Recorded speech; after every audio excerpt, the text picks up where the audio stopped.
आचार्य चाणक्य से मिलने के लिए एक बार यूनान के राजदूत आए।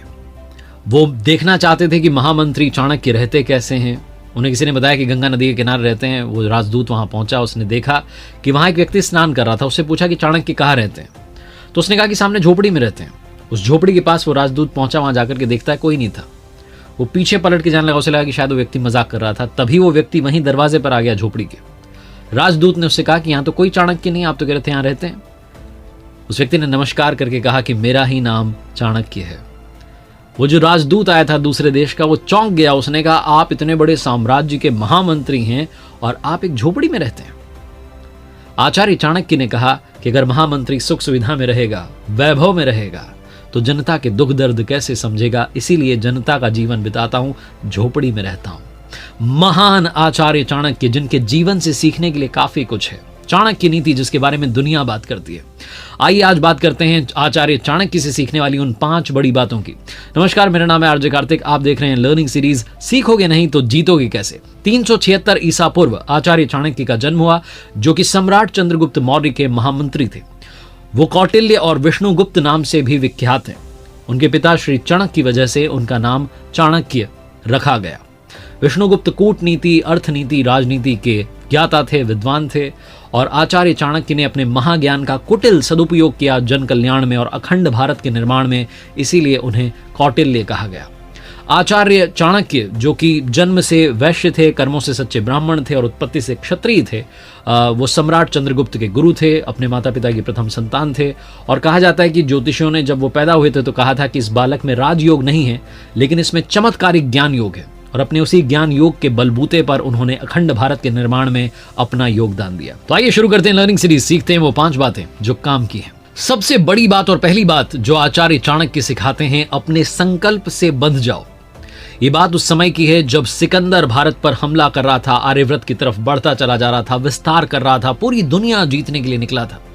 तक्षशिला के आचार्य चाणक्य, उन्हें इस बात का डर था कि कहीं भारत पर वो हमला ना कर दे, भारत को अपने काबू में ना ले ले। इसीलिए उस वक्त के जो शक्तिशाली राजा थे, मगध के राजा धनानंद, उनके पास में आचार्य चाणक्य पहुंचे मदद मांगने के लिए। और धनानंद जो है, उसके बारे में कहा जाता है कि वो जो राजा था वो नशे में धुत रहता था, लोभ में, लालच में, अहंकार में डूबा हुआ था। जब दरबार में पहुंचे तो उसी नशे में धुत था। उसने पूछा कि ब्राह्मण कौन हो, तुम कहां से आए हो? तो आचार्य चाणक्य ने कहा कि मैं तक्षशिला का आचार्य हूं। तो धनानंद ने पूछा कि क्यों आए हो? तो आचार्य चाणक्य ने रीजन बताया कि जो सिकंदर है वो बढ़ता चला आ रहा है, उसकी सेना बढ़ती चली आ रही है और उसका मुकाबला आप कर सकते हैं, आप अखंड भारत की रक्षा कर सकते हैं। तो आचार्य धनानंद जो था वो लोभ में था, अहंकार में था। उसने इस बात पर ध्यान नहीं दिया और कहा तुम मुझे ज्ञान दोगे। और ऐसा कहकर के उन्हें लात मारी गई। जब आचार्य चाणक्य को लात मारी गई, वो जमीन पर गिरे तो उनकी जो शिखा थी, जो चोटी थी, वो खुल गई। और जहां उनकी शिखा खुली, उन्होंने उस खुली हुई शिखा को पूरे दरबार को दिखाया और कहा कि ये शिखा तब तक नहीं बांधूंगा जब तक कि मगध साम्राज्य की गद्दी पर कोई योग्य शासक नहीं बैठ जाता। और उस दिन के बाद से उन्होंने अपने कठिन परिश्रम से ऐसे व्यक्तित्व को ढूंढा जो योग्य था और चंद्रगुप्त मौर्य को, सम्राट चंद्रगुप्त मौर्य बनाया, उन्हें मगध की गद्दी पर बैठाया। उसका सारा श्रेय जाता है किसे? आचार्य चाणक्य को, जिन्होंने उस दिन संकल्प कर लिया था और अंत तक उस संकल्प से बंधे रहे। दूसरी बड़ी बात जो आचार्य चाणक्य से सीखने को मिलती है, कभी भी अपने दुश्मन को कमजोर मत मानना। कभी भी ये मत सोचना कि जो आपकी मंजिल है बड़ी आसानी से मिल जाएगी। इस जीवन में याद रखो, कभी भी कुछ भी आसानी से नहीं मिलता है। आचार्य चाणक्य ने ये तो संकल्प ले लिया था कि धनानंद से बदला लूंगा अपमान का, मगध की गद्दी पर योग्य शासक को बैठाऊंगा, लेकिन ये सब कुछ आसान नहीं था। बहुत सालों तक उन्होंने खोज की, तब जाकर के उन्हें एक योग्य लड़का मिला और उसे सम्राट बनाना था। ये वो बालक था जो एक राज परिवार का था, लेकिन निष्कासित था, जंगल में अपना जीवन इसका परिवार बिता रहा था। चंद्रगुप्त मौर्य को सम्राट चंद्रगुप्त मौर्य बनाना था। उन्हें शिक्षा, नीति, कुशलता, युद्ध कौशल, इसमें पारंगत किया किसने? आचार्य चाणक्य ने। उनकी सेना में शामिल होने के लिए घूम घूम करके लोगों को कहा, आह्वान किया, प्रचार किया। बहुत लोग उनकी सेना में जुड़ गए, अच्छी खासी सेना बना ली और जाकर के सीधा मगध पर हमला बोल दिया चंद्रगुप्त के नेतृत्व में। लेकिन मगध की जो पावरफुल आर्मी थी, जो शक्तिशाली सेना थी, उसके सामने टिक नहीं पाया और दोनों जान बचा करके भागने लगे।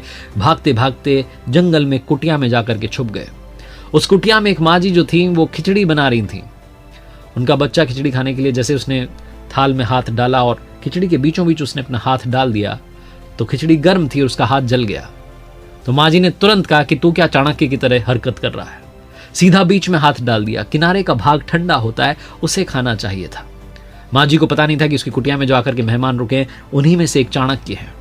चाणक्य ने जब ये बात सुनी तो उन्हें समझ में आ गया कि करना क्या है। सीधा मगध पर हमला नहीं बोलना था, जो बाहरी कमजोर राज्य थे उन पर अटैक करना था, और अपनी स्ट्रैटेजी को चेंज किया और आखिरकार मगध पर भी कब्जा कर लिया। उसे गद्दी से हटा दिया जिसने आचार्य चाणक्य का अपमान किया था। फाइनली मगध को एक योग्य शासक मिला जिनका नाम था सम्राट चंद्रगुप्त मौर्य। तीसरी बड़ी बात जो आचार्य चाणक्य सिखाते हैं कि प्रेम से भी किसी भी समस्या को जड़ से समाप्त किया जा सकता है। आचार्य चाणक्य की स्ट्रैटेजी थी, जो उनके सम्राट थे चंद्रगुप्त मौर्य, उनकी कुशलता थी कि सिकंदर, जिसे दुनिया महान कहती है, वो भी उल्टे पांव भाग गया था वापस, और रास्ते में कहा जाता है उसकी मृत्यु हो गई। उसकी मृत्यु के बाद में उसका सेनापति था सेल्यूकस, वो फिर से विशाल सेना इकट्ठी करके भारत पर हमला करने के इरादे से आया। लेकिन उसे मालूम नहीं था कि इंडिया तब तक और ज्यादा समृद्धशाली हो चुका था, भारत और ताकतवर हो चुका था, क्योंकि इस बार जो मगध का शासन जिन्होंने संभाला था, जो भारत को बढ़ाते चले जा रहे थे, अखंड भारत को, सम्राट चंद्रगुप्त मौर्य थे गद्दी पर, और उनके गुरु आचार्य चाणक्य। इस बार फिर से जो यूनानी सेना थी वो व्यास नदी को पार करने की कोशिश कर रही थी, लेकिन चंद्रगुप्त मौर्य ने अपनी कुशलता से उनकी सेना को कुचल डाला। इतनी भीषण लड़ाई हुई कि सेल्यूकस ने खुद सरेंडर का प्रपोजल रख दिया। आचार्य चाणक्य ने कहा कि ये सब तो ठीक है, लेकिन आत्मसमर्पण के साथ साथ आपको एक काम और करना है, आपको अपनी बेटी का विवाह हमारे सम्राट चंद्रगुप्त मौर्य से कराना है। सेल्यूकस तैयार हो गया। आचार्य चाणक्य ने कहा कि एक शर्त है, जो भी पुत्र होगा वो उत्तराधिकारी नहीं माना जाएगा। सेल्यूकस ने कहा ठीक है। ये विवाह की बात इस पर जब सहमति बन गई तो अब तक कभी भी चंद्रगुप्त मौर्य ने अपने आचार्य से नहीं पूछा था किसी भी स्ट्रैटेजी पर, लेकिन इस बार पूछ लिया कि मैं आपकी हर बात का सम्मान करता हूं, लेकिन इस बार मुझे समझ में नहीं आया कि विवाह का प्रस्ताव क्यों रख दिया। तो आचार्य चाणक्य अपने सम्राट को लेकर के जंगल में गए। जंगल में जब पहुंचे तो रास्ते में कांटा बिछा हुआ था, कांटा दोनों के पैरों में चुभ गया। सम्राट चंद्रगुप्त मौर्य को गुस्सा आ गया। उन्होंने तलवार निकाली और देखा कि नीचे एक जंगली बेल जो थी वो फैली हुई थी। वो तलवार से बेल काटने वाले थे कि आचार्य चाणक्य ने कहा रुको, हम अगर यहां पर गुड़ और दही ला करके डाल देते हैं तो चींटियां ही चींटियां हो जाएंगी, वो इस जंगली बेल को, इसकी जड़ को खा जाएंगी, इसे नष्ट कर देंगी। जो काम प्रेम से समाप्त हो सकता है, जिसका समाधान निकल सकता है, उसमें हर बार क्रोध करने की, युद्ध करने की जरूरत नहीं है। जो आपके विवाह का प्रस्ताव रखा गया है, इससे अनंत काल के लिए ये जो युद्ध है वो समाप्त हो गया है। चौथी बड़ी बात जो आचार्य चाणक्य की नीति कहती है कि तोड़ने पर नहीं, जोड़ने पर विश्वास रखिए। आचार्य चाणक्य अखंड भारत की रक्षा के लिए एक राजा के दरबार में पहुंचे। वो बहुत अहंकारी और स्वार्थी टाइप का था। आचार्य चाणक्य जैसा कोई विद्वान उसके दरबार में आया हो, वो इस बात को अपने लिए गर्व की बात समझ रहा था। उनके आगमन से प्रसन्न था। जब वो जाने लगे तो विदाई में उन्हें रत्न जड़ित बहुत ही बेशकीमती तलवार भेंट की। आचार्य चाणक्य तो विद्वान थे। उन्होंने कहा कि ये मेरे किसी काम की नहीं है, अगर आप मुझे देना चाहते हैं तो एक सुई दीजिए और अखंड भारत में अपना योगदान दीजिए।